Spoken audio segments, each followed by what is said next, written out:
Indian Dispute Resolution Centre in collaboration with the Bar Council of India's IIULER successfully hosted the third Arbitrate in India Conclave 2024 on 29 November 2024 at the India International Centre, Lodhi Estate, New Delhi. Welcome you back to the second and final leg of IDRC's third Arbitrate in India Conclave. I'm Riya Rathi, co-founder of IDRC and member advisory board. I would like to introduce the topic for the second panel discussion, arbitration in banking and finance disputes, the way forward.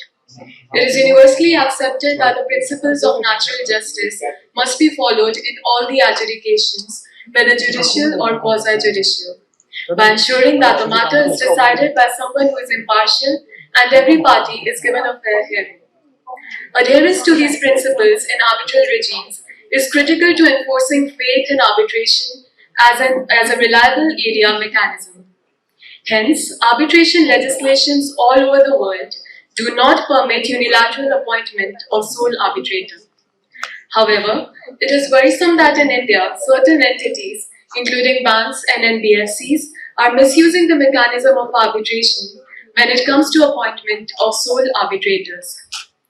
With an aim to contain this menace, the Arbitration and Conciliation Act 1996 was amended in 2015 to introduce Section 12, subsection 5, read with Schedule 7, which provides for a new ground to challenge an award if relationship of the arbitrator with one of the parties is such that it gives rise to apprehension about their impartiality. This provision was elaborated by Supreme Court in Perkins Eastman Architects versus HSCC India Limited and three-judge judgment in TRF Limited, wherein it was ruled that a person who is not eligible to become an arbitrator is also ineligible to appoint an arbitrator. In the case titled Haryana Space Application Centre versus Pan India Consultants, the Supreme Court held that Section 12, subsection 5, read with 7 schedule is a mandatory and non-derogable provision of the Act. Thus, unilateral appointment of arbitral tribunal is inherently illegal. A mere lack of objection by award debtor cannot be deemed to be an implied consent to unilaterally appointed arbitrator. It is not a matter of challenge or no challenge, because lack of challenge to something illegal won't make it legal because the law itself does not allow it. More recently, in a landmark development, the Supreme Court ruled that an award passed by such unilaterally appointed arbitrator is a nullity and hence it cannot be executed. These blazing decisions have been at the center of discussion ever since they came out.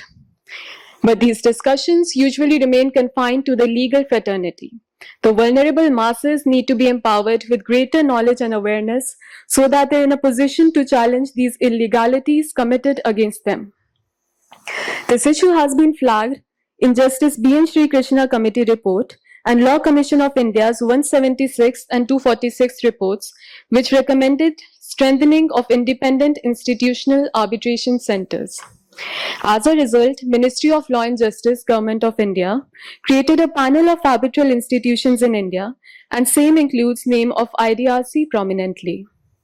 Last week, the Government of India released a draft Arbitration and Conciliation Amendment Bill 2024, which primarily aimed at strengthening institutional arbitration centers. It is proposed that such institutions shall be granted appellate powers akin to the power of hearing Section 34 objection petitions. It is here that IDRC, as a robust, independent, and not-for-profit arbitral institution, pitches in with its in-house domestic arbitration rules, panel of independent arbitrators drawn from all the streams, including former judges of the Supreme Court, High Courts, PSU leaders, and domain experts. Now, I would like to request our esteemed panelists to please grace the dais.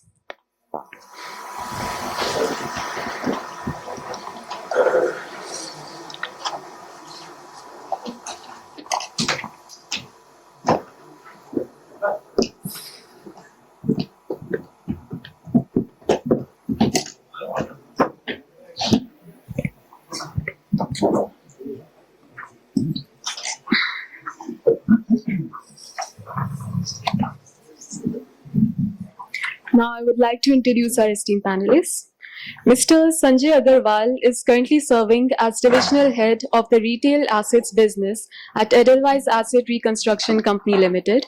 In rich experience of over 35 years, he has headed various divisions in some of the largest asset reconstruction companies, including Asset Reconstruction Company India Limited. And as a group head at ICICI Bank, he successfully led the construction and professional equipment loan segments, significantly enhancing the bank's profitability. I request Mr. Chitragupt Dagar to welcome and felicitate Sir with memento and terrarium.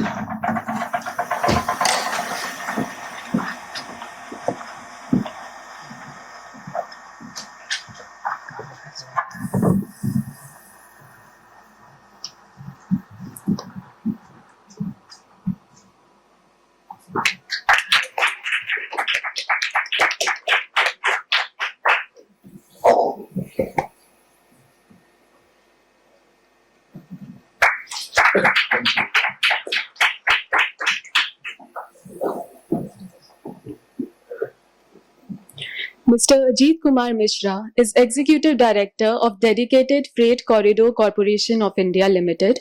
Having completed engineering at IIT Kanpur, he went on to do LLM in International Commercial Arbitration in QMUL. He has vast experience within the railway and track construction industry, most recently as Chief Project Manager for an international project. He has expertise in construction disputes as well as dispute avoidance. I request Mr. Ankit to welcome and felicitate, sir.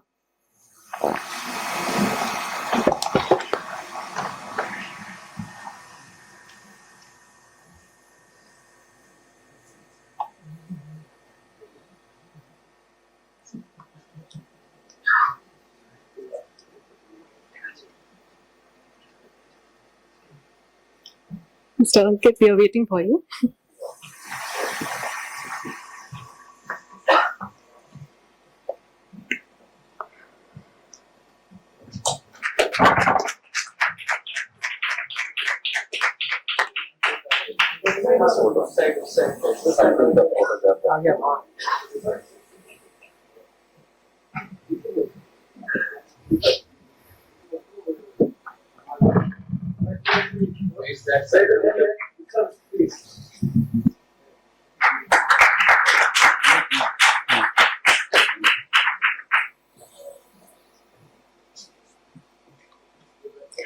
Mr. Amit Goyal is Partner, Forensic and Integrity Services at Ernst & Young.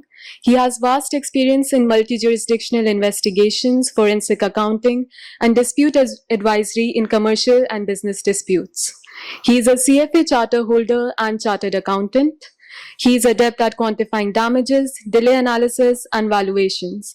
He leads complex client engagements across sectors like renewables, real estate, construction, and technology. I request Mr. Tanveer to welcome and felicitate, sir.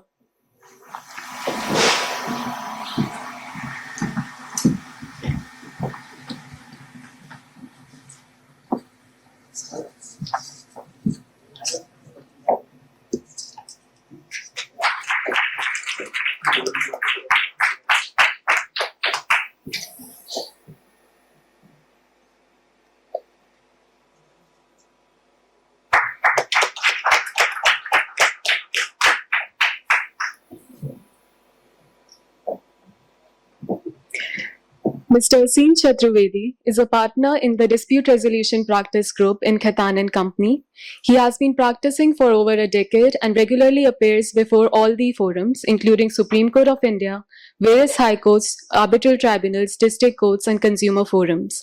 Mr. Asim has also been regularly appointed as an arbitrator in corporate disputes. I request Ms. Sumedha to felicitate and welcome, sir.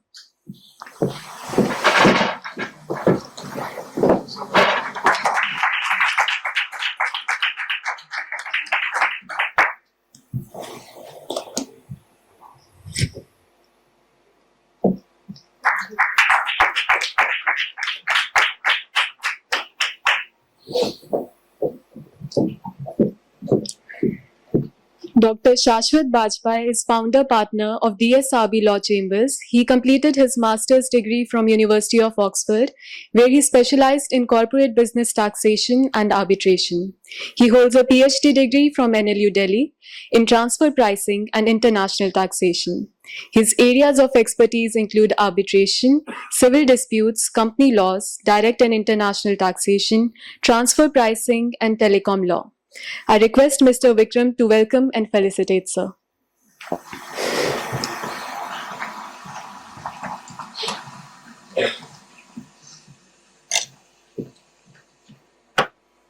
Thank you.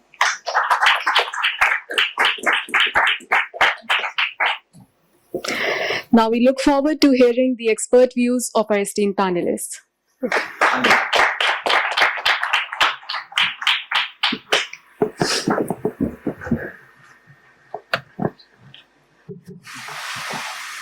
Good evening to all present here.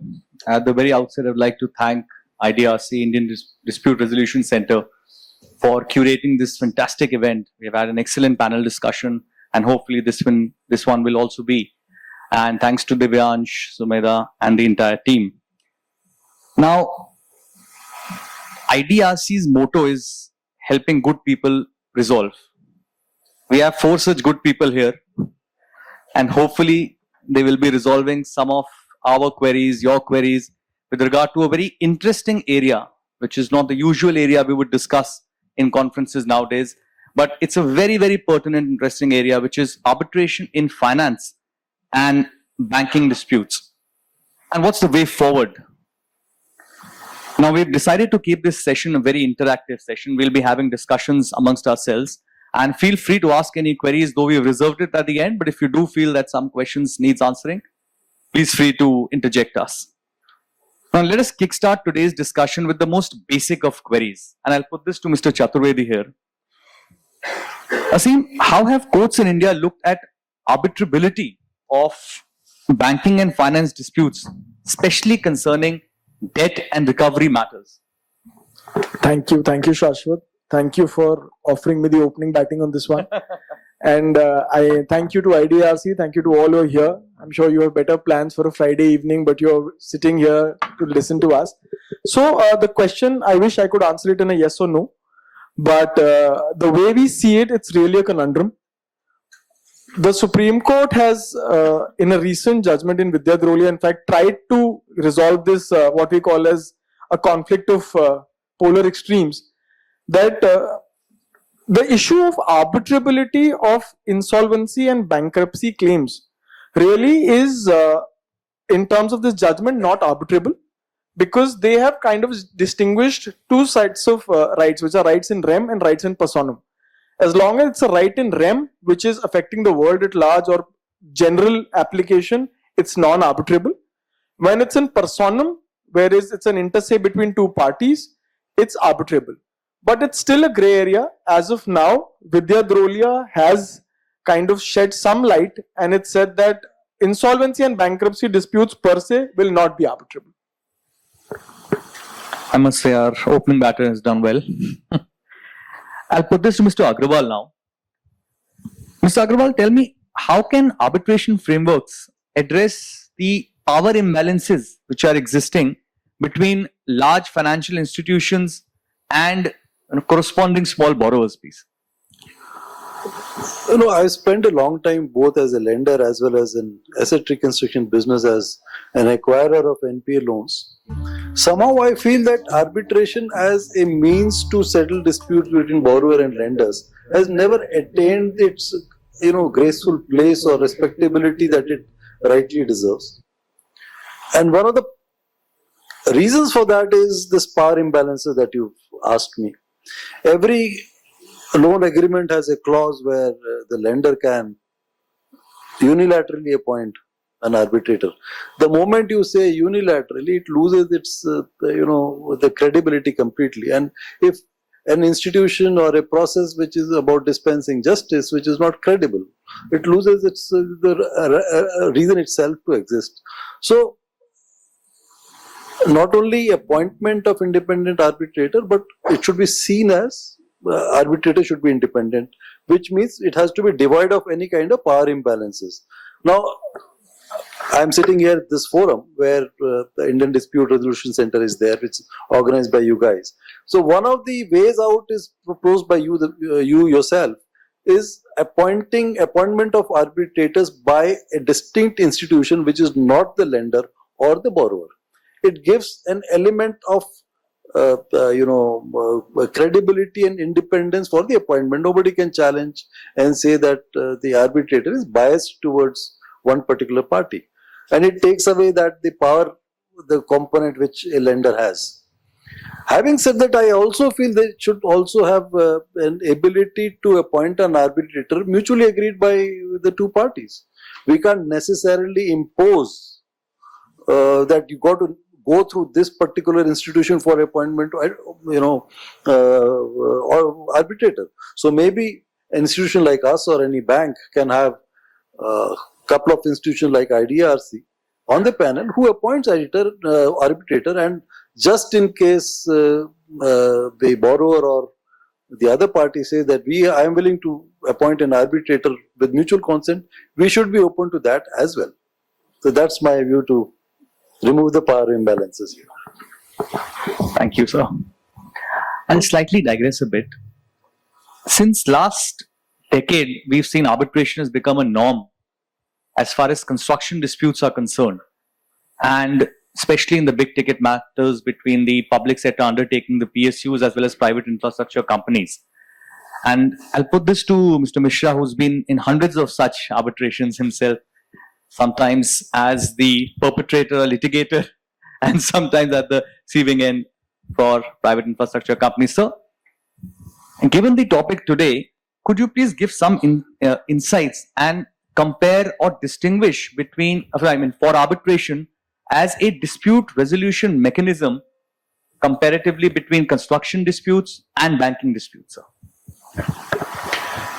Thank you, Dr. Shashwat, for first giving me the opportunity at the third batsman, and secondly, as bringing out that I am literally an odd man out on the panel. I majorly do construction disputes, either as a representative or as adjudicator or arbitrator. And nonetheless, arbitration as a method of dispute resolution is a norm, notwithstanding the 3rd June Ministry of Finance guideline. It is the norm. Now, whether is any difference between construction arbitration or banking sector arbitration is there or not, my first answer and simplest answer will be, rather, if the dispute is arbitrable, if Mr. Rasim has pointed it out, and if there are an arbitration agreement between the parties, then there is no, the Act doesn't differentiate between the two arbitrations. Be it banking sector dispute or the commercial construction disputes, it will be handled in the same manner. But yes, the process of handling those disputes by the parties and putting it before the tribunal will be very widely different. Why? Because the construction disputes are largely dependent on the technical nature of disputes, where a lot of technical interpretation, much beyond the legal interpretations, are involved in the dispute. And as you know, that there is no construction law or the specific act or law dealing with the construction dispute in India, in contrast to some other countries. Basically, the area is wide open for the arbitrators to understand and explain on those disputes. But banking sector disputes are largely in the financial in nature, arising out of financial regulations, banking laws, which are more simpler as in contrast to construction disputes to understand and to adjudicate upon. Thank you so much, sir. I think while asking that query, I consciously chose not to refer to the Finance Ministry circular because there are several panel discussions and I'll be touching some wrong nerves there if we start discussing that. Now I'll put this next one to Mr. Goyal. Mr. Goyal, I must say that one of the hallmarks of arbitration is confidentiality. How do you address the privacy concerns which may be arising in arbitration because they'll be involving sensitive data when you're taking up financial matters, and where such privacy concerns may get amplified given the sensitive data involved? Yeah, I think it's a very valid concern. I've been doing forensic work for the last 14 years, and confidentiality is always a central point of our work. Now, after a lot of laws has been there, regulations are there. First, we learned about GDPR. Then in India, we have the DPDP Act.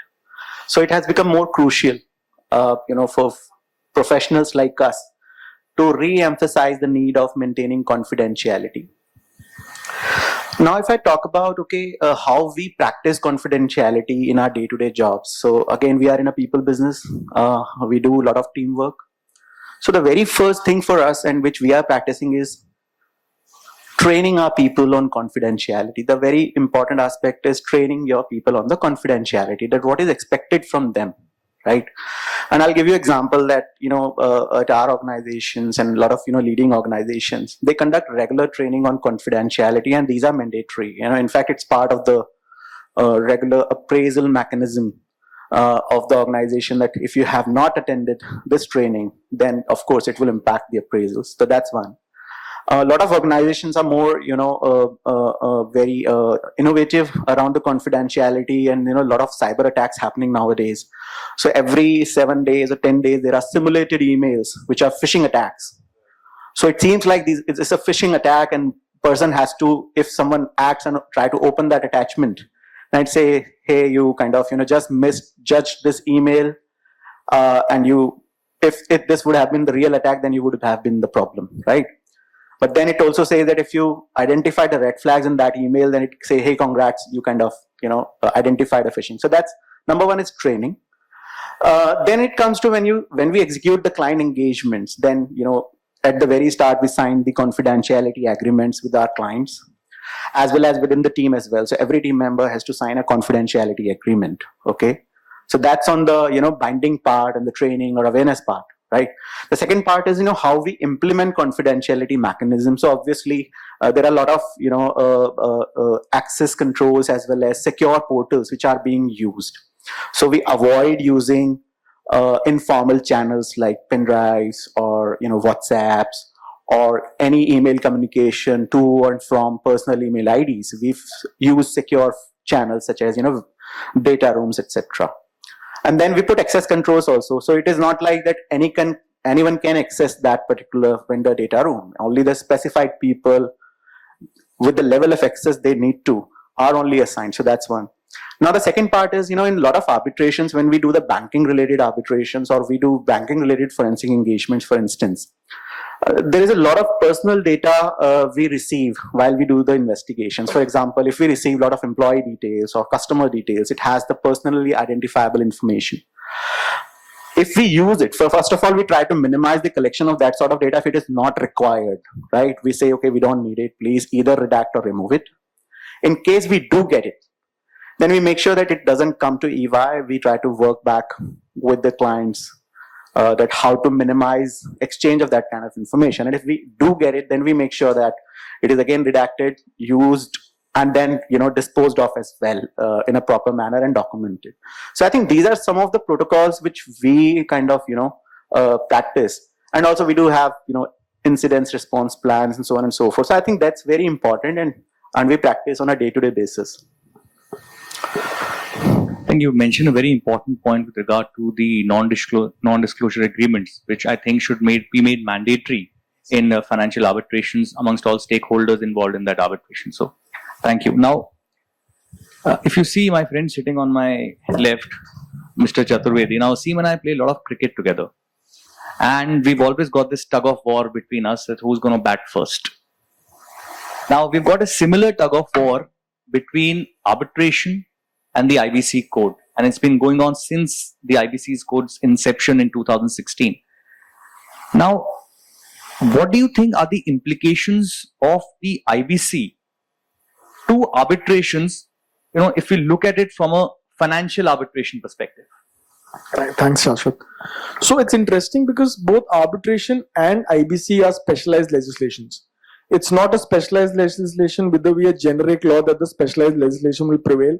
But when we have a tussle of both specialized legislations in place, which one does get precedence over the other? While IBC is later in time, it's 2016, whereas the Arbitration Act was 1996. The IBC has a section, particularly section 238, which says that in case of any conflict, IBC will prevail. So when it comes to conflict between the two acts, IBC prevails under section 238. But what is interesting here is, and blame lawyers like us, who kind of come with very ingenuous arguments and interpretations. For example, in an arbitration clause contained in a financial document, it says that in case of disputes, parties are being referred to arbitration. Whereas the IBC in itself, if it's an operational creditor who's filing a section 9, where pre-existence of dispute in itself is a ground to throw out that petition, lawyers have tried to argue cases where they say because there's an arbitration clause contained in the financial document itself, it's a pre-existing dispute, therefore a section 9 will not be maintainable.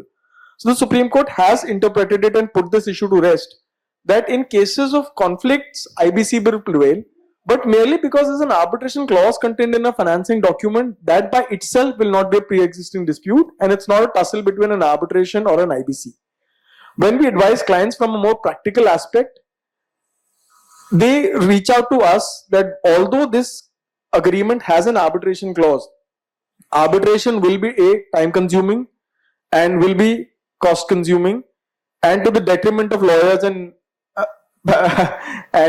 institutes like IDRC. They request us that why don't we first try our luck at an IBC proceeding.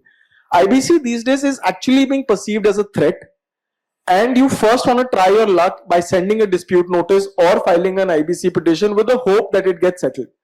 But we kind of advise the client that you should be mindful of what the outcome is. IBC really is not a recovery proceeding. The purpose of IBC is either restructuring of the company or taking it into liquidation and eventually distribution of assets in terms of what the IBC provides for. So ideally, when it comes to overlap, yes, there is overlap, but both of them have a separate scope in terms of whether you're looking at recovery action or looking at an insolvency and a restructuring action. So that distinction has to be kept in mind while looking at or advising clients whether to go in for IBC or an arbitration. That would be my 2 bits to this. Thanks, Sasi. I'll put this next one to Ajit sir. Sir, there's a never-ending debate with relation to costs of an arbitration that has been doing the round since last 2 decades. Now, do you feel, sir, that arbitration cost may or will act as a barrier to the small individuals or small businesses if they come up for arbitration in the banking and finance disputes? Yes, my simplest answer is yes. The cost of arbitrations are astronomically increasing. It's much higher than the Sensex nowadays. In the previous panel, almost everyone spoke about the arbitrator's fee, but that is only one component of that. Basically the cost of arbitration is, if I can divide it into 5 baskets. The first one is the institution's cost, where you are filing your arbitration request, if at all. Then second one is the arbitrator's fees. Third one is your legal fee. Fourth one is, you can say, is about if you are engaging experts or some other thing, those experts' fees are there. And fifth one, you can put all others like your travel expenses, hotel expenses, and other miscellaneous expenses into that. So the first 2, that is the institutional fee and the arbitrator's fee, are generally ad valorem as per the institutional fee. So that depends on the value of your disputes. Not much of flexibility is there. But the other 2, the lawyer's fee and expert fee, is mind-boggling.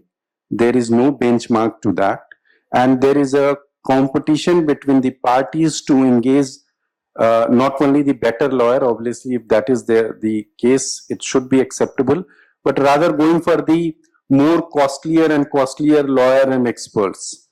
So this is jacking up the entire cost, and I don't know whether the results are in commensurate with those input costs or not. But yes, that is a deterrent to the smaller players who are looking at arbitration as a means of easy dispute resolution, which is cost effective and time effective as per the basic premise of the arbitration as dispute resolution. So this cost is a big deterrent to it. Thank you. Can I just add one of my anecdotes to it? So we happened to do an international arbitration about 5 years back, and live transcription was not as frequently as we do now. There were only one entity who was doing it based out of Singapore. The cost of live transcription was more than our and the arbitral fee put together. So that's the new norm. When you look at international arbitrations, you look at live transcribing, and that is phenomenally expensive. Has been reduced significantly. But those costs has been significantly reduced nowadays. Now there is a competition between the King's Counsel and barristers who is demanding more fee. When Ajit sir was answering his question relating to costs, I could almost hear him complaining to us lawyers, please reduce your fees now. No. Especially not that. The reason for, your question was slightly different, whether it is a deterrent to it or not. Yes, it is. But once we are into the dispute and we want to get it resolved through arbitration, then obviously both the parties will put their best foot forward. And obviously, if I can recall what Ratan Singh said, if you throw peanuts, you will only get monkeys. So you have to pay good money to engage a good lawyer. I hope this clarifies. Yes, this clarifies because I am one of his lawyers. So thank you. So I think I'll jump to a different area, and I think I'll piggyback on what Aseem said about live transcribing. Now, live transcribing, VC hearings, we've seen this in the last 4 or 5 years post-COVID, the digitization. Now, I'll put this to Mr. Goel. Mr. Goel, what opportunities do you see digitization will have we've already seen this, that arbitration is really picked up in a better scenario when we talk about digitization, VC, etc. Do you think this will also help if there are arbitration in financial disputes? Of course, it will help a lot. And I will not talk about regular stuff around the artificial intelligence or how you would digitize your entire legal documentation and save time. And I want to share the real world examples which we are practicing nowadays. And there are technologies and platforms available. And the power of those technologies are humongous. The technologies available, number one, have very strong, not just the keyword search capabilities, but the concept search capabilities. To give you an example, for example, you are digitally analyzing a person's data. It could be his computer system, it could be his phone, etc. And you want to identify that, does this person has any sort of financial statements? Then you don't have to put a keyword and search, okay, this financial statement. You say any document which seems like a financial statement, and the tools are so advanced that will throw all the documents which are financial statements. Okay, that's another example. I'll give you another example of the capabilities where in good old days, people used to do keyword searches, and you are limited to do only the keyword search. Okay, you make 20, 30 keywords, and you are limited to those keywords, and then you have to redesign those keywords and redo it, right? And if you're not smart enough, you will not get the desired results. But now the capability is there where the tool itself will drive you. But are you getting to the desired result with your initial keywords? Or should I give you better keywords based on your objectives? So that's another capability of digitization, the technologies, the AI-powered technologies available. I'll give you another example. Okay, these 3 examples I would put, then I'll move on to the another thing. So let's say you are doing a case, okay? And in that case, for example, construction case you are trying to do, okay? And you have the entire documentation which you have kind of created, digitized, and fed into that tool. Now, you only have 4 or 5 days to do a very preliminary assessment. Are there any delays in this project? Okay. How can I get that answer? So the tool is capable to say, are there any delays in the project? They'll say, yes, there are delays in the project. What were the 10 factors which led to these delays? It will answer, these are the 10 factors I identified from the data available which led to the delays. It could be land acquisition issues, it could be right-of-way issues, it could be approval issues, etc., etc. It will not just give you a very basic answer. It will give you all the documents based on which it is giving you that answer, and it will create an index. Then imagine how easy it is for lawyers or forensic professionals like us to determine very preliminary facts of a case without spending months and putting a battery of 10 lawyers or 20 forensic professionals who go through the huge amount of data to answer a few basic questions.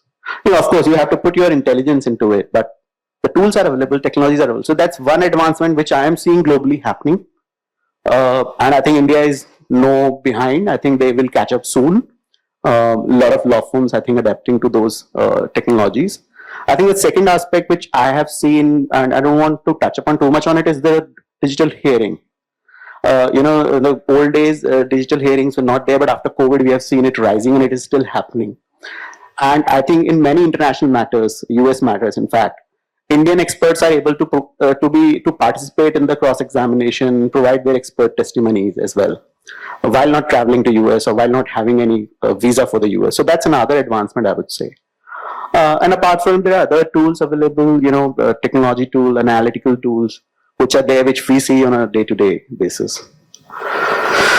Thanks, Mr. Goyal. If I may ask Mr. Agrawal this next question, we all know, so there's a mountain load of non-performing assets that we have now in India. How do you feel the arbitration mechanism can assist in resolving disputes arising from these NPAs with due deference to, without relying solely on the debt recovery arbitral tribunals? To start with, I would like to say that DRTs and SURFACE Act have done a very good job for the financial sector. We actually depend a lot on SURFACE Act as well as DRT. There are of course challenges and there are some issues that are developing, but then it doesn't take away the success of these two tools that we have with us. But of late, it's sort of a trend is coming where DRTs are also getting overburdened. There are cases where POs are not there. So somewhere we feel that DRTs have reached a sort of capacity at many locations. So if there is any mechanism which can lower the workload with DRTs, it should be appreciated. This is one. The other part of your question was that, how can arbitration help in dispute resolution? Today, all the newspapers are full of two critical segments where the NPAs are burgeoning. One is unsecured. RBI has been warning the banks for a long time, and now suddenly in the last quarterly results, we see that unsecured NPAs have gone up, ballooned up like anything. And second segment, which is also showing signs of stress, is affordable housing. Now, affordable housing is also one of the focus areas for us as a country to improve the housing situation in the country. Now, both these segments are actually not sort of in purview of DRTs. And even if we go to DRTs, for let's say affordable housing, somehow somebody goes there, we won't get a response properly. So arbitration is probably the only way which we can address this very large mass of non-performing assets which is getting generated by the lending world.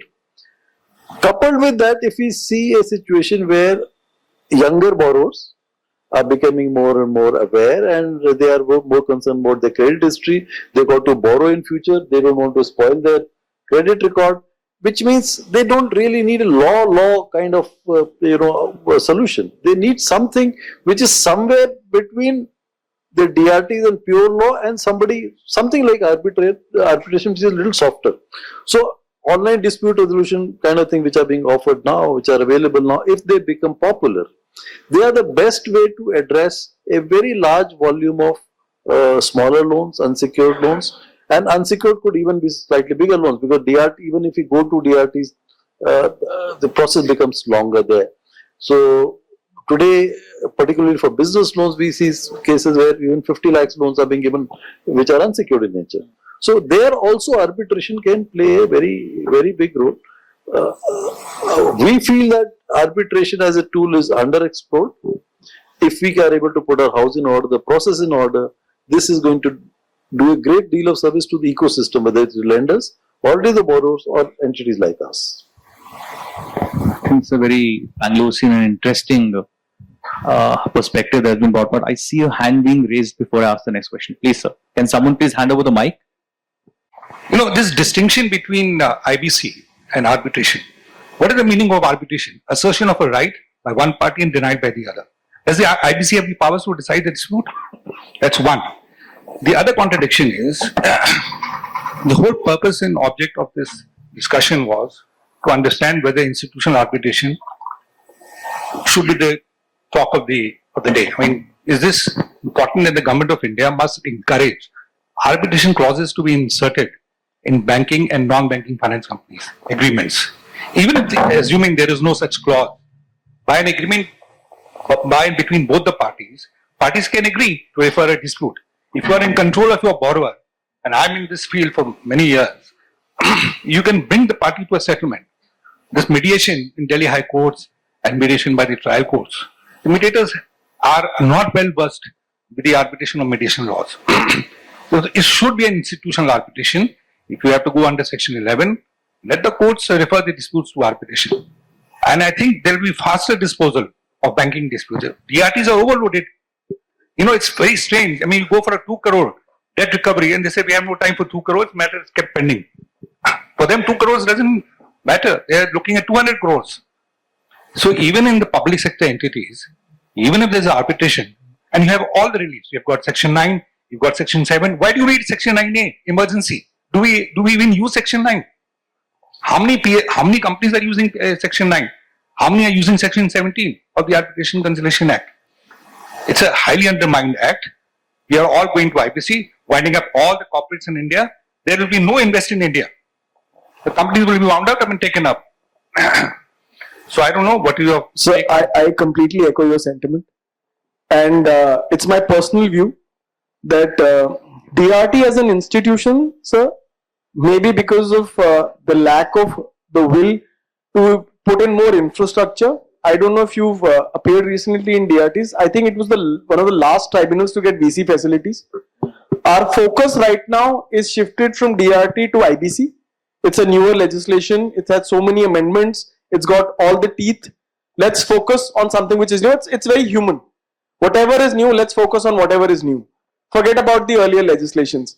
But personally, what I have seen, if you're looking from a lender perspective, DRT is still one of the most sought after remedies because the immediate attachment provisions are there under SARFAESI. Immediate possessions can be taken. The other advantage that is there in DRT is the moment you get a recovery certificate, the appeal to DRT is at a pre-deposit. That pre-deposit is missing. Even there is absolutely no pre-deposit when it comes to IBC. IBC is something which is a different ball game altogether. So one needs to really see that whether you're going after recovery or you're going after restructuring and insolvency, what I was suggesting in my earlier answer. But I completely with you, sir. There are 3 different regimes and we must give more teeth to DRT. DRT must get better infrastructure, must get more officers. We are an issue of, if I will not say the laws are in place, the abundance of litigation is what is bringing us down. IBC will see the same fate. We are seeing arbitrations being facing with the same fate. We are seeing amendments after amendments after amendments. In the earlier panel, they were saying there are certain arbitrators who have 100 arbitrations. They have a cause list of arbitrations. That is what not arbitration was for. Arbitrators were not supposed to have cause lists. The whole purpose of arbitration was alternate dispute resolution mechanism. You go in for a quicker remedy. But even now, sir, if you look at a timeline, arbitration still has a certain timeline. It may be 18 months, 24 months, at best 36 months, which even IBC, which was supposed to be 330 days, no resolution happened in 330 days. DRT, forget about it because DRT is a backlog. You are absolute, I echo your sentiments, sir, but IBC arbitration is and should be explored more insofar as your lender-borrower disputes are concerned. and we'll be happy to chat offline. I don't want to eat onto others' time. The other panel ate onto our time. I don't want to eat into your dinner time. We can separately take this offline, sir. Thank you so much. I'm certainly going to use this phrase of yours, cause list of arbitrations, in the next panel discussion, hopefully. So, in fact, the gentleman asking the question actually pointed an important aspect about mediation. And that brings me to my next question to Mr. Mishra. And this is a question which, in fact, in all panel discussions where we're talking about arbitration is asked.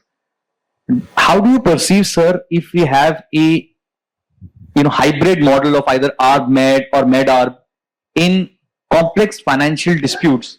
Can we go ahead with such kind of hybrid models, arbitration, mediation, or just mediation itself? What's your take on that, sir?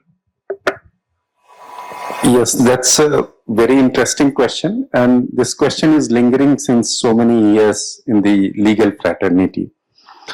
It has different understandings, but if you are asking about my personal opinion and experience, all I'll say that this hybrid mod is always preferred, because then you are able to actually harness the complete advantage of your alternate dispute resolution. Because what happens today, if you have only arbitration clause, if arbitration fails or you have an appeal against that, you again have to enter into the litigation channels.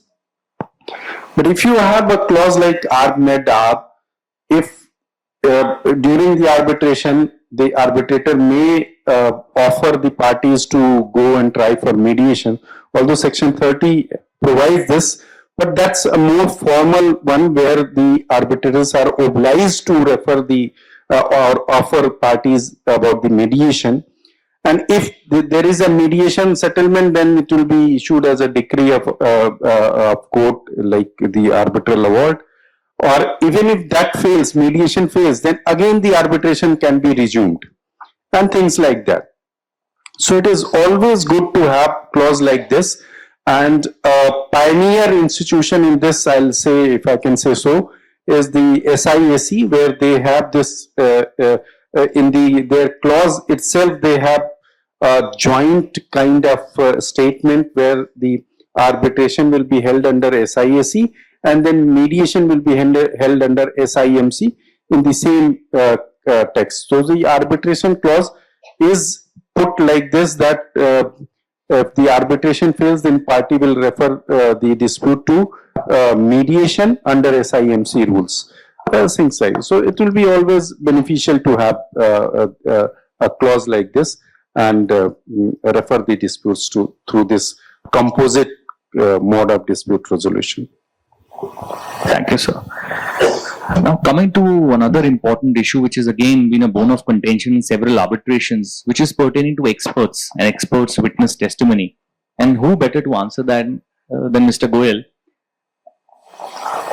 Mr. Goyal, I would ask you, what role can a financial expert or a forensic accountant play in arbitration proceedings?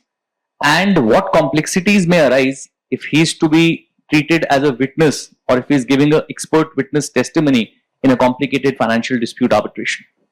Thanks a lot for bringing this question. And I would first start with, sir raised a question, a lot of exorbitant monies spent on the experts, where I kind of see that, the experts bring a lot of value, okay, and they really do a lot of hard work. And similarly, the lawyers also bring in a lot of value and they do a lot of hard work. So I think the cost, I would say, is justified, and I'll tell you why it is justified. One is that expert's role is not give you an expert report, appear in the cross-examination, provide his testimony, and then end of the matter. Expert role starts from very early on if the claimant or respondent wants to start. Okay, so expert role could be before you file a SOC, you can bring in an expert who can help you to identify various your claims, identify various facts. He can go hand in hand in working with the lawyers to do the litigation strategy also, because to assess your merits of the case, sometimes fact finding is very important. That's where I think the experts can bring in a lot of value. based on their sound analysis, review of a lot of information, financial data, and then telling you, okay, is your claim not on the grounds of legalities, but based on facts and evidence is robust enough or not. That's one. Okay. So bring in experts early. A lot of clients I have seen who kind of end up doing calculations in a very ad hoc manner, filing SOC, and later on, very, very silly mistakes in computations can change the value of your claim by hundreds crores, 200 crores, simply by taking the wrong interest rate or simply by taking wrong dates. These errors can be avoided if you, bring in experts early on. So that's one. Now it is not just, having an expert for preparing a claim or SOC. You can have an expert if you are on the other side of the dispute as well, where an expert can critique the claimant's claims as well on the basis of various, facts, evidence provided, or simple commercial or business logic. Okay, so that's the value experts bring in, number one. Now coming to the, when the arbitration proceeding starts. So when the arbitration proceeding starts, experts can, again, as usual, they will be part of the cross-examinations process or discovery process. But there also experts can also help your lawyers that what kind of questions you want to put to let a lot of other parties, fact witnesses, other parties, experts as well. Because if you find out issues, then it is always an edge for your lawyers and counsels. Okay, so I think that's the role experts are kind of and bringing a lot of value, and it all depends when you involve them. Okay, if you involve them at a very last stage, then it will become a challenge for an expert to add value. Now coming to the challenges in this process, so I think the number one challenge is, as I just mentioned, bringing in experts at a very last stage, giving them very less time to independently analyze the information and give their opinion. So at times it's a very, I would say, then the value addition will not be much. The second aspect, which is very important in our business, is the maintaining independence and objectivity.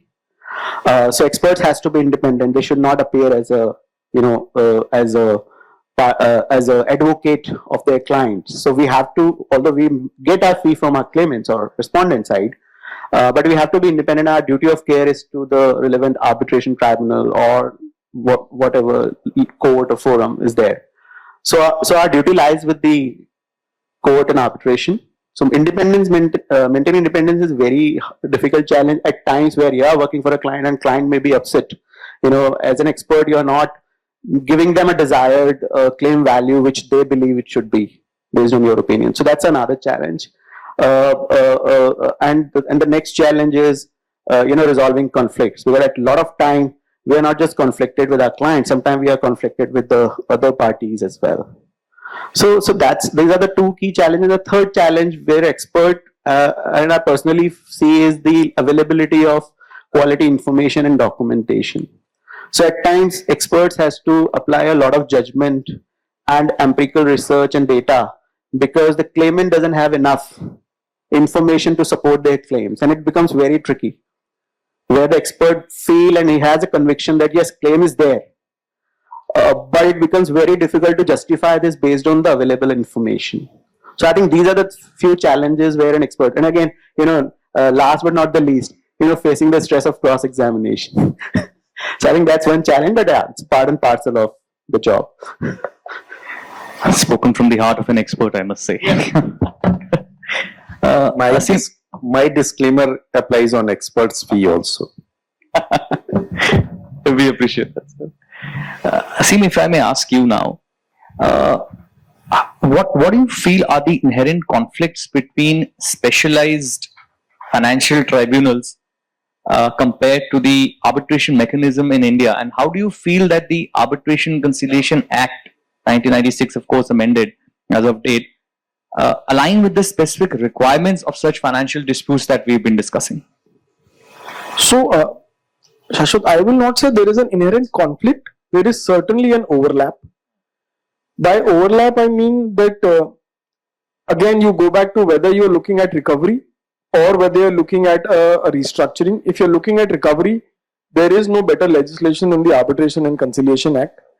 However, the overlap and the conflict really it lies in the fact that the Act does not define what dispute is arbitrable.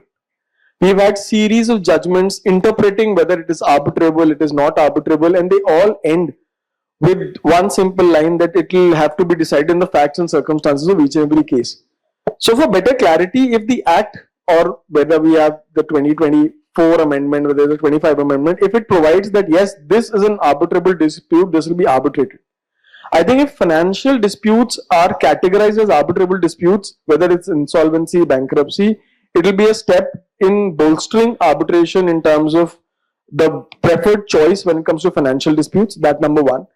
Secondly, even if the arbitration clause which provides for the disputes of insolvency, bankruptcy, which we know will not be arbitrated, that clause itself cannot be challenged. You'll have to go through the rigmarole of arbitration. Eventually at the stage of 34, you may realize that what you ended up doing for the past 2 years was not arbitrable and the award is set aside. So that I think is a conflict where you need to have clarity on whether a dispute is arbitrable or not. There are certain clauses that we've seen which restricts that for insofar as recovery is concerned, it will go to DRT. For everything else, it will come to an arbitration institution. Now clauses like these are which create confusions and ambiguities and conflicts. So at the stage of drafting of a lending agreement, I think that's where clarity is required, that what exactly are you looking at? Whether you're looking at pure attachment under the DRT Act, or you're looking at wholesome recovery under the Arbitration Conciliation Act, or you want to just exert pressure and take the company, so to say a corporator, under the insolvency route. Because what we've seen, the biggest haircuts are being taken is by banks and financial institutions. A corporate debtor, once it goes into insolvency, a resolution plan comes in, the biggest haircut is really by a financial lender and nobody else. So the overlap needs to be taken care of, and I think the step that we would welcome as lawyers is if we get clarity on whether financial dispute itself will be arbitrable or not arbitrable, rather than looking at 5 judges, 7 judges, 9 judges, eventually 10 years down the line deciding this issue. Right. Rightly put. Looking at my watch, just one last question, sir. Because looking at my watch, I see that we've already overshot the time, thanks to the first panel, not to us, surely. Now we've all gathered here for I think a very good curated event by IDRC. That beckons me to ask, and I'll put this to Mr. Agarwal. How can arbitral institutions like IDRC and other ones mentioned CAC, of course we're talking about Indian institutions, how can they develop specific rules to cater to the complexities of such complicated banking and financial disputes? The question that you have asked has some relevance to whatever is happening around us in the country. Today, the financial ecosystem, particularly to give loans, is completely digitized. So now nobody goes to the bank to take loan, and nobody goes to the bank to repay the loan. Everything happens sitting at home. Entire process has got digitized beyond our expectations till about a couple of years ago also, and COVID has completely changed the scenario. So when the entire ecosystem, lending ecosystem is digitized, arbitration or the recovery or any other system should also be digitized. Even the legal system is now getting digitized to a large extent. That being the case, if we have to get digitized, then online dispute resolution by entities like IDRC are very, very important. Now the question comes how we can put it in rules. The moment we talk of anything to do with large numbers, large volumes, so rules will come into play by default, whether we like it or not.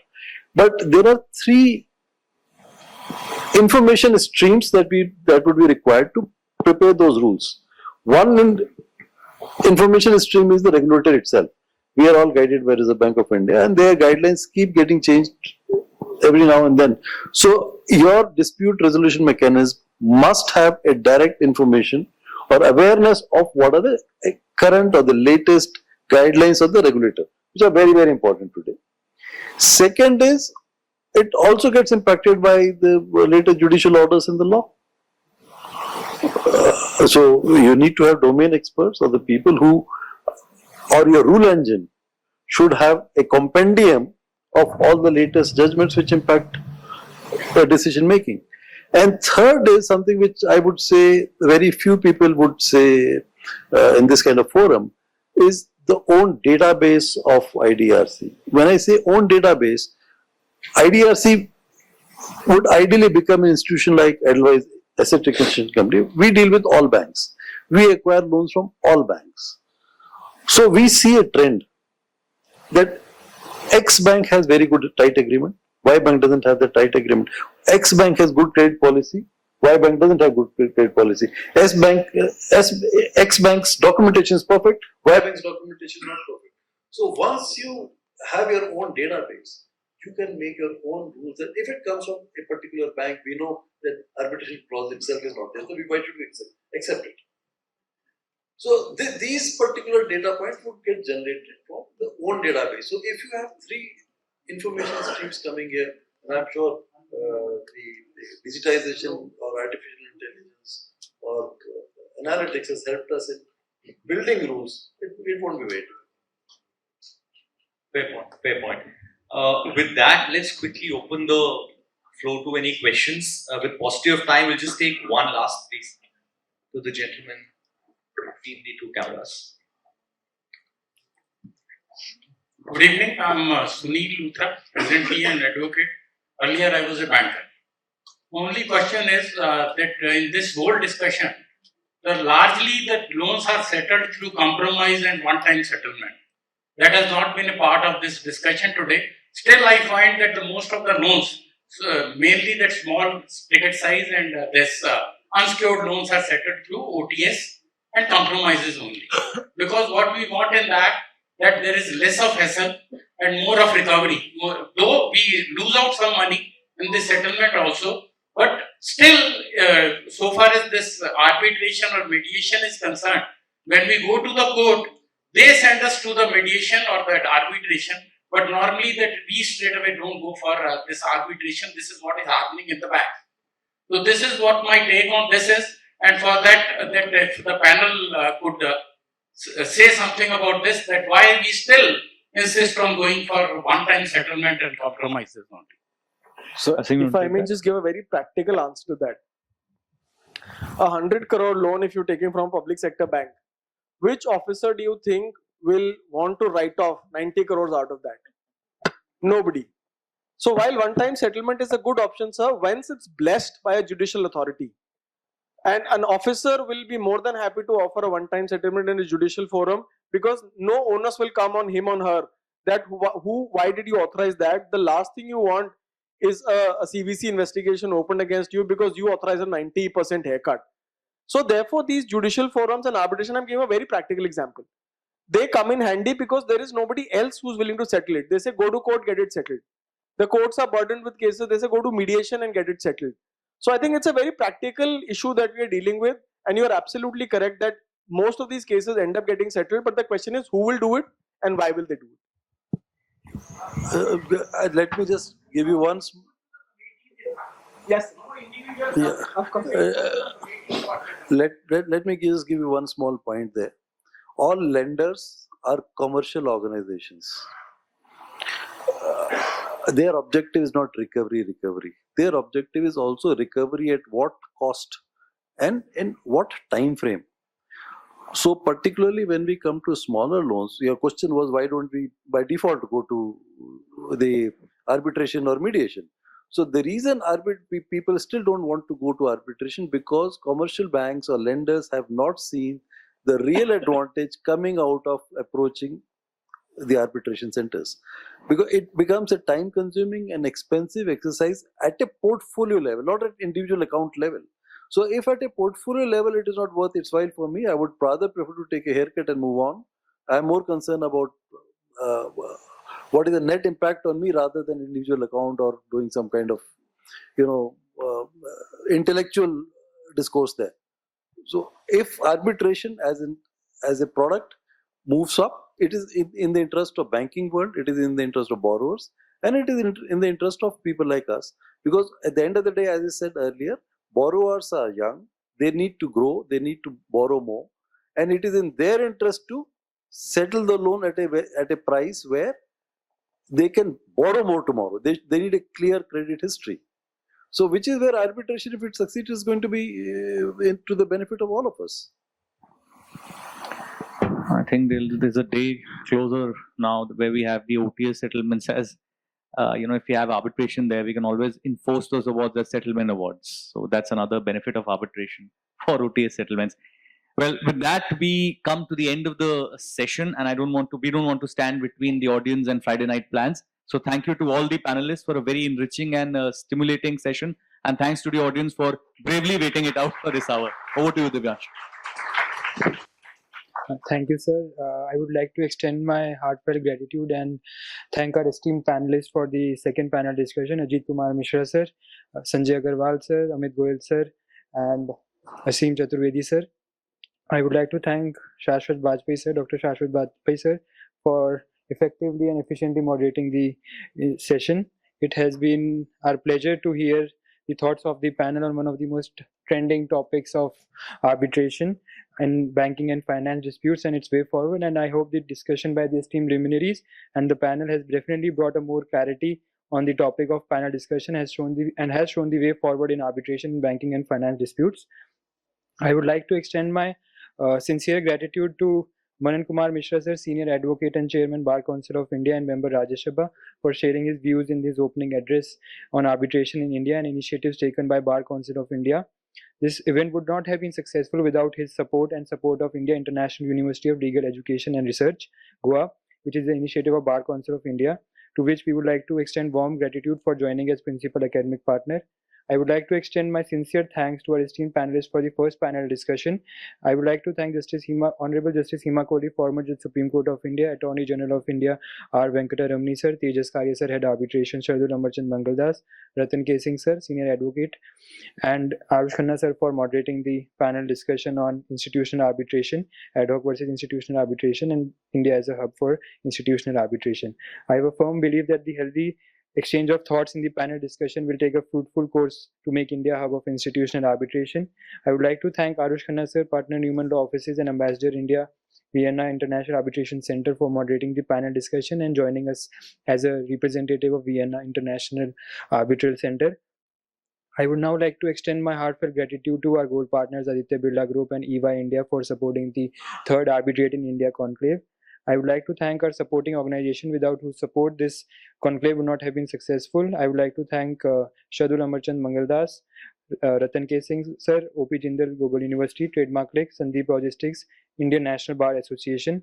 I would like to thank our knowledge partners, Vivekananda Institute of Professional Studies, Indian Institute of Arbitration, Indian Institute of Mediation.